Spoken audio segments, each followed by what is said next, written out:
Hello everyone, तो कैसे हैं आप सभी। आपको स्क्रीन पर एक इमेज दिख रही होगी जिसमें आपको तीन व्यक्ति दिख रहे होंगे, तीन शख्स दिख रहे होंगे जो अलग अलग देश को रिप्रेजेंट कर रहे हैं। अब ये तीन लोग हैं कौन, ये किन देश से हैं और क्या मकसद इन तीनों का साथ आने का, ये आपको जानना बहुत जरूरी है। और भारत के लिए क्यों जरूरी हो जाता है, जब वर्ल्ड में आपको कुछ ऐसा देखने को मिलता है जो कहीं न कहीं भारत को अफ़ेक्ट कर सकता है, तो आपके लिए जानना बहुत ज़रूरी हो जाता है। देखिए, अगर मैं 3 लोगों की बात करता हूँ, तो जो आपको लेफ्ट साइड में दिख रहे हैं इस इमेज के अंदर, वो आपको देखने को मिल जाएँगे तुर्की के राष्ट्रपति, जिनका नाम रेजेप तैयप एर्दोग़ान है।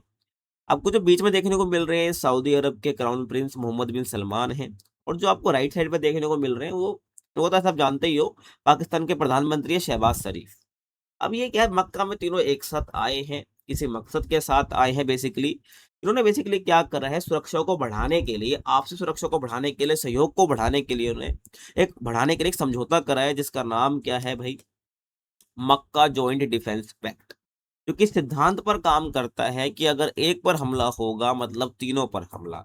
ये वही नाटो वाला सिद्धांत है कि नाटो जो एक संगठन है, अमेरिका का संगठन एक तरीके से, जो कि कोल्ड वॉर के टाइम से ही बना हुआ है, कि अगर भाई नाटो के किसी देश पर हमला होता है मतलब कि सब पर हमला माना जाता है, ये आपको पता होगा। तो उसी प्रिंसिपल पर इन्होंने जो है कि डिफेंस पैक्ट बनाया है, साइन करा है तीनों ने, Saudi Arabia, Pakistan and Turkey ने। ठीक है। अब यहाँ पर ये हर तरीके से सहयोग करेंगे एक दूसरे को। लेकिन आपने सोच रहा होगा कि आपके मन में क्वेश्चन आ रहा होगा कि भाई ये ऐसा इन्होंने क्यों करा, ये तीनों साथ क्यों आए हैं। और इसी बात को लेकर जो है आपको सुर्खियों में देखने को मिल जाएँगी। आप हेडलाइन बनी हुई है कि भई सऊदी अरेबिया, तुर्की, पाकिस्तान जो है, ये साथ आ गया, डिफेंस पैक्ट कर लिया इन्होंने, ठीक है? तीनों ने सुरक्षा मजबूत कर ली है, तीनों साथ आ गए, इनकी शक्तियाँ बढ़ गई है ना? और भारत के लिए खतरा बन गया है। ऐसा क्यों कहा जा रहा है? आपको बताऊँगा। क्या एक्चुअल में भारत को इससे खतरा है? क्या भारत को सोचना चाहिए इसके बारे में? आपको डिटेलें बताने वाला हूँ, बस वीडियो में बने रहना। तो मेन क्वेश्चन ये आता है कि why Saudi Arabia, Pakistan and Turkey just signed a defence pact, क्या जरूरत पड़ गई इनको? तो आपको पता होगा कि मिडल ईस्ट में ना, मिडल ईस्ट में जितने भी 3 देश मैंने आपको बताए अभी ये, जिन्होंने ये डिफेंस पैक्ट करा है, ये अलग-अलग स्थिति, अलग-अलग सिचुएशन से गुजर रहे हैं। जैसे कि आपको पता है कि मिडल ईस्ट के अंदर इज़राइल और ईरान के बीच में टेंशन बढ़ी हुई है। वहीं पाकिस्तान जो है भाई फरवरी से ही अफ़गानिस्तान के साथ बॉर्डर पर उलझा हुआ है, संघर्ष के साथ कॉन्फ्लिक्ट चल रहे हैं इनके बीच में। वहीं पाकिस्तान का मई 2025 में भारत और पाकिस्तान के साथ क्या हुआ है, मतलब भारत और पाकिस्तान का कई दिनों तक सैन्य तनाव रहा, फायरिंग हुई, है ना? और उसके बाद आपको पता है सऊदी अरब के अंदर क्या हुआ है, हाल-फिलहाल में काफ़ी चर्चा में भी रहा है ये, कि ईरान समर्थित जो हूती विद्रोही है ना, वो बहुत सारी घटनाएँ हमको सऊदी अरब के अंदर देखने को मिलती हैं। वहीं तुर्की में भाई लंबे समय से देश के अंदर और सीमा पार क्या देखने को मिलता है, हमें हथियारबंद गुटों का जमावड़ा देखने को मिलता है ना? जो कि तुर्की जो है, टर्की जो है लगातार लड़ रहा है इन हथियारबंद गुटों से।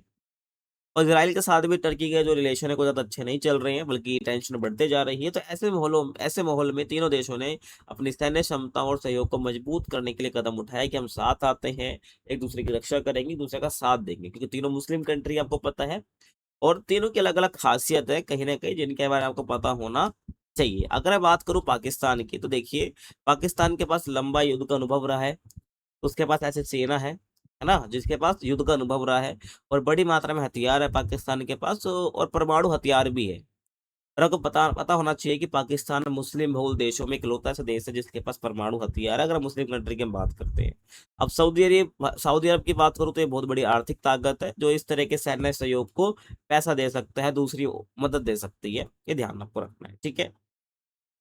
अब जो तुर्की है वो नाटो का अहम सदस्य है, जिसके पास आधुनिक ड्रोन टेक्नोलॉजी है और मजबूत डिफेंस इंडस्ट्री भी देखने को मिल जाती है टर्की के पास। ठीक है। अब क्या है ना, एक और रीजन ये भी है कि भाई तीनों साथ में आए हैं कि जो नाटो के देश है ना, या यूं कह लीजिए मेन जो अमेरिका है, उस पर क्या सबका भरोसा खत्म होते जा रहा है। ऐसा क्यों भाई? जितने पश्चिमी एशिया के देश हैं उसमें मेनली जो है पाकिस्तान, सऊदी अरेबिया और जो तुर्की है, इन्होंने ना कहीं न कहीं अपना विश्वास खो दिया है अमेरिका के साथ। क्योंकि आपको पता होगा, तो जो राष्ट्रपति ट्रम्प है, उन्होंने साफ कह दिया था कि जो अब उसके सहयोगी देश है ना, उनको अपनी सुरक्षा का बोझ खुद उठाना होगा। अब इस वजह से क्या हो गया है कि जितने भी सहयोगी देश है ना, उनको अपनी सुरक्षा के लिए नए समीकरण बनाने पर जोर देना पड़ेगा। वो विकल्प ढूंढ रहे हैं, वो सोचने लग गए, जितने भी अमेरिका के सहयोगी देश थे। ठीक है।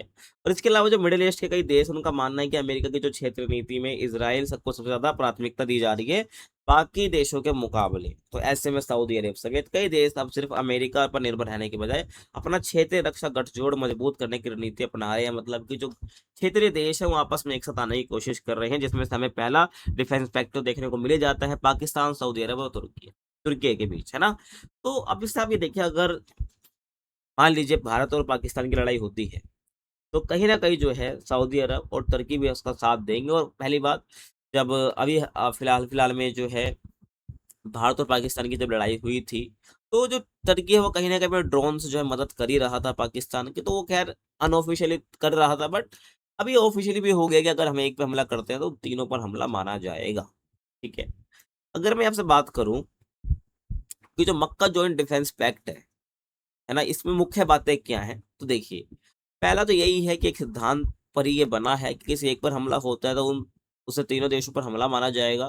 दूसरा, किसी भारी हमले की स्थिति में, मतलब कोई भारी हमला होता है तो तीनों देश एक दूसरे की सुरक्षा के लिए साथ खड़े रहेंगे।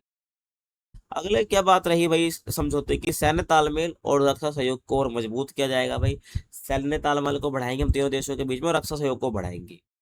और तीनों देशों की सेना मिलकर जवाब देने की क्षमता बढ़ाने की दिशा में काम करेगी। यानी तीनों देशों की जो सेना वो साथ आ जाएगी।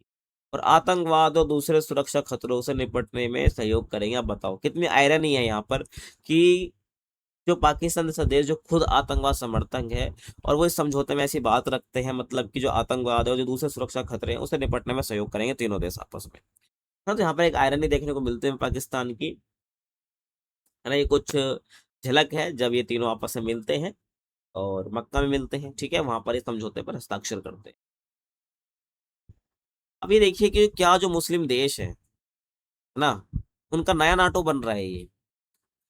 कहने को तो बन रहा है, बट हम ये भी नहीं कह सकते कि जो ये इनका डिफेंस पैक्ट है ये कारगर होगा भी या नहीं, ये तो समय बताएगा, है ना। तो कहने का मतलब ये नहीं कह सकते कि नया नाटो बन रहा है, बट हाँ एक पहल है सुरक्षा बढ़ाने के लिए क्षेत्रीय स्तर पर, कि हम भी क्या है, नाटो के प्रिंसिपल पे काम कर रहे हैं। ठीक है। तो ये थी आज की वीडियो है, वो आपको समझ आया होगा। और किस टॉपिक पर आप वीडियो देखना चाहते हैं प्लीज कमेंट में जरूर बताइए। मिलते हैं आपसे अगली वीडियो में, तब तक के लिए थैंक्स फॉर वॉचिंग।